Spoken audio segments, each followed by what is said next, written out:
क्योंकि मनुष्य की कीमत उसके गुणों से होती है। मानुष तेरा गुण बड़ा, मानस न आवे काज, हाण न होते आभरण, तो चान बाजन बाज। हे मनुष्य, तेरे गुण ही तुझको बड़े बनाते हैं। गुण, क्वालिटी। जैसे माइक है, इसका नाम भी माइक, उनके पास लगा उसका नाम भी माइक, लेकिन दोनों में क्वालिटी अलग अलग है। वो माइक 2000 का है, ये माइक 20,000 का है। ये थोड़ा छोटा हो, मोटा है, लेकिन क्वालिटी डाउन है उसकी। इसी तरह से आदमी आदमी में अंतर, कोई हीरा कोई कंकर, कोई हीरा कोई कंकर। एक व्यापारी किसी राज दरबार में हीरा बेचने के लिए गए। भजन चल रहे थे राज दरबार में, तो उसने हीरा की आवाज लगाई और कहा कि जो हीरा और कांच को पहचान लेगा उसको एक हीरा मैं इनाम दे दूंगा। राजा उठकर खड़ा हुआ, बोला मैं पहचानूंगा। मंत्री ने तुरंत हाथ पकड़कर बिठा दिया, राजा साहब हर कंपटीशन में बड़े लोगों को नहीं खड़ा होना चाहिए। आप पहचान भी लोगे तो एक हीरा मिल गया तो क्या फर्क हो, नहीं पहचान पाए तो इज्जत चली जाएगी कि राजा साहब को पहचान नहीं है। आपके खजाने में बहुत सारा हीरा है, छोड़ो लफड़ा, तुम मत परखो। हर दौड़ में हर व्यक्ति को शामिल नहीं होना चाहिए, क्योंकि सबका लेवल अलग अलग होता है। राजा बैठ गया। सब मंत्रियों ने प्रयास किया कि हम पहचानेंगे, कोई पहचान न सका। तो एक अंधा गायक बैठा हुआ था, उसने कहा लाओ मैं पहचानूं कौन कांच कौन हीरा। 2 पत्थर दिए गए। उसने कहा खिड़की खोल दो जरा। अरे राजा ने कहा जब तेरे आंखें नहीं, अंधा है तो खिड़की खोलने से रोशनी आज क्या तुझे दिखेगा? बोले दिखने का सवाल नहीं, हर चीज आंख से नहीं पहचानी जाती है, कुछ और भी तरीका है। खिड़की खोली गई, धूप की किरणें आई, दोनों कांच और हीरा को हथेली पर लेकर के ऐसे किया धूप की तरफ। थोड़ी देर के बाद, 5 मिनट के बाद छू कर बताया कि ये हीरा है, ये कांच है। तो राजा ने कहा तुझे पता कैसे चला? हीरो का व्यापारी नाच उठा, बोला इसने सच परखा, अंधा है लेकिन सही पारखी है, ये दे दो इसको, ये हीरा इनाम दिया जाता। राजा ने कहा परखा कैसे, ये पूछो। तो उसने कहा मैंने जब खिड़की खोली तो धूप आई, धूप के सामने हीरा कांच को कर दिया। जो 5 मिनट में गर्म हो गया था वो कांच था, और जो गर्म नहीं हुआ वो हीरा था। याद रखना, बात बात में जो गर्म हो जाते हैं वो कांच होते हैं, और जो ठंडे बने रहते वही हीरा रहते हैं। बोलिए सदगुरु भगवान की जय। बहुत सहनशीलता रखिए।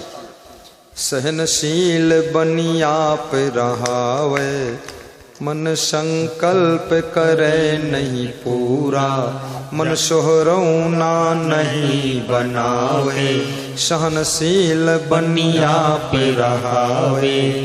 सहनशीलता को तब कहा गया है।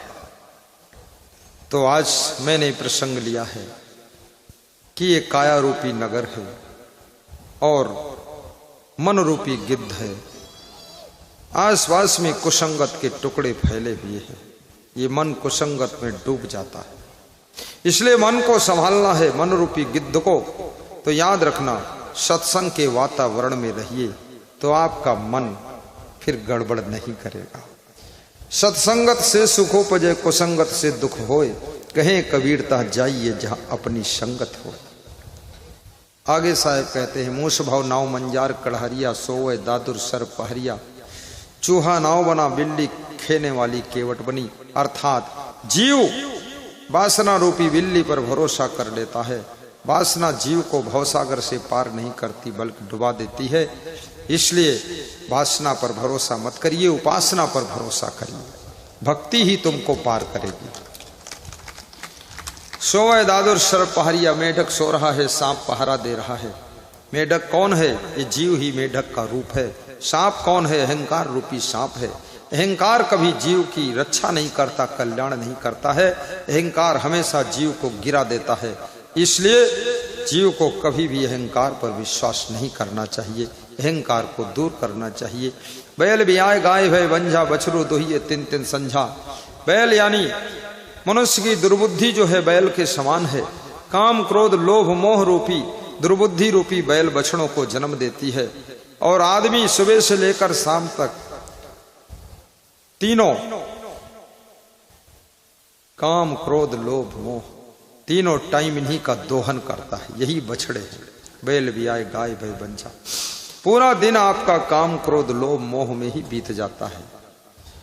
इसलिए सद्बुद्धि रूपी गाय को बलवान बनाइए। सद्बुद्धि रूपी गाय दया क्षमा संतोष प्रेम को जन्म देती है, जिससे ज्ञान रूपी दुग्ध की प्राप्ति होती है। नित उठ सिंह सियार सुजूझ है, कबीरा का पदजन बिरला पूछे। और नित्य सिंह जो है सोकर उठता है, सियार से लड़ता है। सियार जीत जाता है, सिंह हार जाता है। ये सिंह कौन है? सिंह स्वरूपी आत्मा है और सियार के समान ये मन है। मन और आत्मा का हमेशा द्वंद्व युद्ध होता है। मन लगभग लोगों का जीत जाता है, आत्मा हार जाती है। लेकिन कैसे? कबीरा का पद जन बिरला बूझे। कबीर कहते मेरे पद को कोई बिरले समझ सकता है। कैसे समझोगे कबीर के पद को? एक धोबी था। बस कथा समापन की ओर है, क्योंकि मेरा भी समय पूर्ण हो रहा है। मुझको भी आज नवापारा जाना है, 60-70 किलोमीटर, और साथ में सबको सम्मानित भी करना है और जूदेव जी को विदा भी करना है। और साथ में नंदिनी महारानी क्या है, हैं? राजवाड़े नंदिनी, श्रीमती नंदिनी राजवाड़े, ये क्या है? जनपद जिला पंचायत अध्यक्ष पूर्व है। दोनों पूर्व ही बैठी है, दोनों पूर्व बना दिया तो मैंने। अब की पूर्व मत करना, बिल्कुल सेट कर देगा, क्योंकि ये लोग बड़े धर्मनिष्ठ लोग हैं। इनको अगर सत्ता की शक्ति प्रदत्त करोगे तो ये सत्य को स्थापित करने में मदद करेंगे। ये दोनों बहन, हाँ? भावी विधायक, ये भावी मतलब भविष्य में विधायक बनेगी। वाह वाह वाह। मेरे को पूरा जानकारी भी नहीं है, इसलिए आधा उल्टम पलटम बोल देता हूं। तुम लोग सुधार लेना, तुम जानते हो क्षेत्र के लोग। लेकिन वो योग्य है, इस योग्य है। छत्तीसगढ़ में ऐसा ही सहज सरल विधायक चाहिए। ज्यादा तूफानी होगा तो छत्तीसगढ़ के लोग सीधे होते सब रौंद जाएंगे। ऐसा सहज व्यक्ति ही यहां सफल है, ज्यादा धड़म पड़म करने वाला सफल नहीं। मैं भारत के अनेक प्रदेशों में और विदेशों में भी गया हूं, लेकिन छत्तीसगढ़ में जो लोग हैं वो कुछ अलग ही टाइप के लोग हैं। कहीं बाहर से कोई आता है छत्तीसगढ़ में, फिर बस जाता है तो यहां से उसका जाने का मन नहीं होता। कितने सिंधी गुजराती मराठी भी यहां बस गए हैं सब, और रह रहे मारवाड़ी लोग रह रहे हैं, क्योंकि यहां प्रेम भी बहुत मिलता है और लोग हेल्प करते हैं। ये छत्तीसगढ़ की परिभाषा है। और छत्तीसगढ़ में तो भगवान राम का ननिहाल भी था, और छत्तीसगढ़ की कौशल्या थी। राजा दशरथ ने कितना दूर विवाह किया था, बहुत होशियार आदमी था, दूर ससुराल बनाया। धृतराष्ट्र ने अफगानिस्तान में ससुराल बनाया था, और राम भगवान ने नेपाल में ससुराल बनाया था। और ससुराल दोबारा राम कभी गए ही नहीं, एक ही बार जो था गए और अपनी पत्नी को ले आए, फिर उधर जाने का टाइम नहीं मिला, इधर वनवास का कार्यक्रम शुरू हो गया। तो ये राम की ननिहाल की धरती छत्तीसगढ़ की धरती है, और यहाँ राम की पूजा होती है, क्योंकि यहाँ के वे भांचा माने जाते हैं। भांचा बहुत पूजनीय है राम। और मैं राम की धरती उत्तर प्रदेश से आया, मैं तुम्हारे भांचा की तरफ से आया, सबका ढांचा ठीक करने के लिए।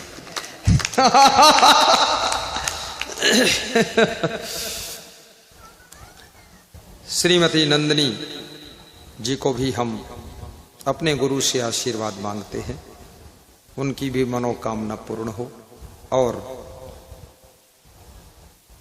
परस्पर प्रेम समता सुमत से रहना, आपका जीवन मंगलमय होगा। सहनशीलता को बढ़ाना, प्रसन्न चित्त होकर के सुबह से शाम तक बिताना। जिंदगी खुश रहने से भारी नहीं लगती है, त्योहार लगती है। दुखी रहने से जिंदगी भार लगती है और जीवन सौभाग्य से मिला है। इस जीवन को उल्लुल जुल्लुल मत जीना, घर में भी गम खा लेना। अपनी आत्मा को भी पहचानो, आत्मा अजर अमर अविनाशी है, शरीर नश्वर है, किसी का शरीर हमेशा रहता नहीं। जिस दिन से जन्म होता है उसी दिन से कुल आयु में जो दिन बीत जाता है वो आयु के दिन कम हो जाते हैं। इसलिए हम लोग कहते हैं हम 80 साल के हो गए, लेकिन सच ये है 80 साल हम कम हो चुके हैं, अब 20 साल और जीना है। 80 साल मर चुके। आदमी एकदम नहीं मरता है, रोज मरता है, लेकिन तब कोई दुखी नहीं होता है। जब बच्चा 40 साल का हो जाता, माँ बाप खुश होते कि बच्चा जवान हो गया, बड़ा हो गया, लेकिन ये मालूम नहीं कि बच्चा 40 साल कुल उम्र में छोटा हो चुका है और बच्चा जवान तो है लेकिन अब बूढ़ा होने वाला है। और बुढ़ापा जिंदगी का उतार है, जवानी जिंदगी की चढ़ाई है। दिवसे नयो तत्कुर्यातेन रात्रौ सुखम बसेत, अष्टमासेन तत्कुर्यातेन वर्षा सुखम बसेत। दिन भर में वह काम पूरा कर लो जिससे रात्रि को निश्चिंत सो सको। 8 महीने में वह काम पूरे कर लो जिससे वर्षा के 4 महीने निश्चिंत रह सको। पूर्व वयस तत्कुर्यातेन वृद्धा सुखम बसेत। और बचपन जवानी में वो काम कंप्लीट कर लो जिससे बुढ़ापे में प्रसन्न रह सको। और यावत जीवेन तत्कुर्यातेन प्रेत्य सुखम बसेत। जिंदगी भर में वो काम कंप्लीट कर लो जिससे मरते समय मुस्कुरा कर मर सको, ऐसा काम कर सको। जय। नारायण प्रसाद गभेल के पुत्र आए हुए, उनकी भी बहुत निष्ठा है। उनके जाजंग भी मैं जाकर प्रवचन कर चुका हूं, याद है? हाँ। अब आइए समापन की कड़ी में मैं एक मंत्र बोल देता हूं। जो सामने मंत्र लिखा हुआ है इसी मंत्र को बोलना है। और श्रीमती संयोगिता जी और नंदिनी जी को ऊपर बुला लेता हूँ। राम कुमार जी गीता गभीर लेकर आ जाए, क्योंकि अब महामंगल आरती होगी। उसके बाद सबको तस्वीर से सम्मानित किया जाएगा। 2 शब्द ये बहू रानी भी बोलेगी। नहीं बोल देना, गुरु जी की आज्ञा है, संकोच नहीं करना है। सबको कोई कुछ ना बोलो, लेकिन मेरे को धन्यवाद दे देना। मैं बहुत बोला हूँ, 2 घंटे थक गया हूँ, धन्यवाद चाहिए।